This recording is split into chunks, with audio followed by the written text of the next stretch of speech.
So today we'll be addressing the famous hadith from Sahih Bukhari about the angels cursing a woman if she refuses to have sex with her husband, calling her to bed. And they curse her until she gets up in the morning. So number one, remember in our balanced approach, we go with Quran over hadith, not hadith over Quran, and not Quran alone, and not hadith alone. Both. But Quran is the primary source of guidance, followed by hadith, actually followed by sunnah first, which is more important. You can watch my video about that. So this hadith has been interpreted multiple ways, and some of them even causing massive problems, like justifying marital rape in a way, because the husband thinks he has more rights than his woman, and he can just call her to the bed whenever he likes, basically. And if she refuses, then the hadith applies to her.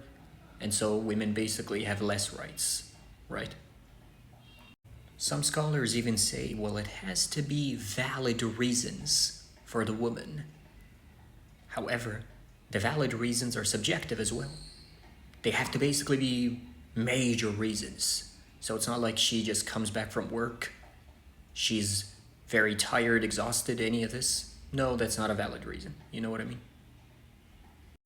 But if we look at the Quran ourselves, we will find that Allah subhanahu wa ta'ala literally talks about a harmonious relationship between a husband and wife, and both spouses have rights over each other. Men have rights over women, and women have rights over men. So in other words, they're equal. They both have different roles, but they are equal. All of those are emphasized. And my favorite, personally, the one in, I believe, Surah Al-Baqarah, هُنْ لِبَاسٌ لَكُمْ وَأَنْتُمْ لِبَاسٌ لَهُنْ. They are your clothes, and you are their clothes. Which to me is basically like saying, they are your property, and you are also their property. They're not just your property, and no, you're not their property either. You're both each other's property. You need each other. You're like each other's clothes. You wear each other. What a beautiful way of saying it from Allah, of course, because it's Allah, subhanAllah. So when we look at this hadith, which is a mutawattir hadith, by the way, meaning it has been repeated through multiple chains of transmission from different sources. So it's not just Sahih Bukhari, it's Sahih Muslim, it's Al-Tirmidhi, it's basically almost all of the authentic narrations. And they're also a little different, because some say it's when they return to their husband, some say it's when they get up in the morning, and so on. But we will go with the most authentic, which is obviously Bukhari, which is when they get up in the morning. But that's not the thing. So when we look at this hadith, objectively, like in general, it clearly contradicts the Quranic principles of rights with men and women, right? Even people are using it in that way, as a way to justify that men can basically order women to bed whenever they like, essentially.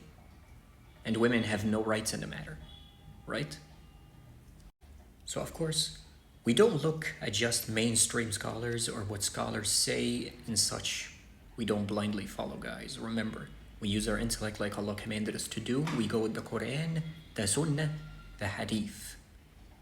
So, if there is any interpretations without using any of these three, that is not using the Quran, Sunnah, and Hadith. That's an interpretation from an opinion. So let's look at someone that is infallible. Prophet Muhammad sallallahu alaihi wasallam, right? His Sunnah. Did any of his wives maybe not have marital relations with him? As a matter of fact, yes, subhanallah. Safiya radiallahu anha. She, on her wedding night, ironically, her wedding night, refused to have sex with him, to consummate their marriage, right? She refused. And yes, before anyone says anything, it was because she was menstruating. As some scholars have reported, obviously, and it is true, yes, she was menstruating. However, according to aboutislam.com, when you look at the life of Safiya radiallahu anha as a whole, not even about the hadith, just as a whole, she's a very generous, charitable woman, truly humble, and always cared about the well-being of others. which is of her character. So when the Prophet came to her first to consummate their marriage, right? She's the one that chose him, ironically. She refused on her wedding night, but it was because she was menstruating, and obviously it's haram. However, even on the end of her menstruation, the Prophet came to her to consummate their marriage, right? She refused again. So what was the reason this time? It's because, according to About Islam, because she feared for the Prophet's life, for there were Jews near that place. You'd have to look at her life, but essentially, she was with a Jewish tribe who hated the Prophet. So that's why. The Jews obviously don't approve of her being with him, so she feared for his well-being because they were near that place when he was going to consummate his marriage with her. Now, ironically, so according to the Sunnah, did the Prophet apply that hadith on her? Did he tell her the angels are going to curse her or any of this? No. He let her. He waited patiently. See? So it's almost impossible to call this hadith a fabrication. It isn't, because it's a mutawatir one, which means it's coming from multiple sources, multiple chains. So it's highly unlikely. So it has to be referring to a specific type of women, not women that just have valid reasons, because that's also subjective. It's a specific type of women that this hadith applies on. Because if we don't apply this and we go with it means in general any woman, it completely contradicts the Quran. And the Prophet, as we know, is a walking Quran. So it has to complement the Quran. Otherwise, it is not from the Prophet. So it has to be referring to a specific type of women. So who are those specific type of women this hadith must be referring to? So in my opinion, it's referring to women that use sex as like a power tool. They treat their husbands basically almost like they're dogs.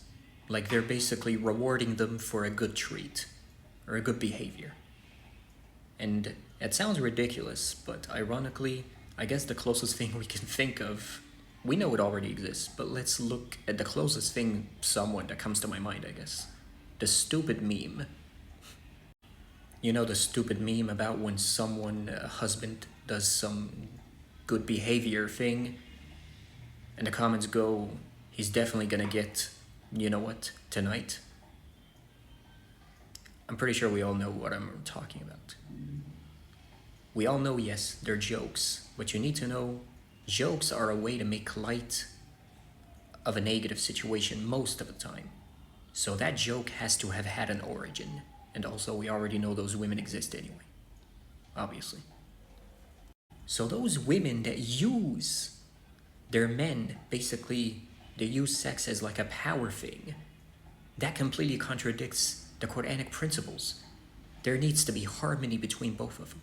Where's the harmony in that? Where's the beauty in that relationship? So it's those women, in my opinion, when a man calls them to bed and they refuse, not because they came tired from work or because they're psychologically tired or any of this. No, it's because they use it as a, well, you didn't do this for me, so I'm not going to have sex with you, essentially. Those women, yes, it makes sense. Angels will curse them. Because you're depriving your husband of the harmony of the relationship, the beautiful thing in a relationship, in marriage. And to me, it makes sense because it doesn't contradict the Quran. And because of the Sunnah of our own Prophet himself. MashaAllah. And if this isn't enough, ironically, there is another hadith from Prophet Muhammad ﷺ, which is also sahih, where he said, if one of you has intercourse with his wife, he should not rush her until her needs are satisfied, just as your needs need to be satisfied. So again, if we go with this meaning all women, this contradicts that hadith. Literally saying don't rush them. Let them satisfy their needs just as you need to satisfy yours. So how can you then, if a woman refuses you, and it was because she's tired, she wants to satisfy her needs, and you rushed her and you went, well, the hadith says this, the angels are not going to curse you. How is this following the Quran and Sunnah?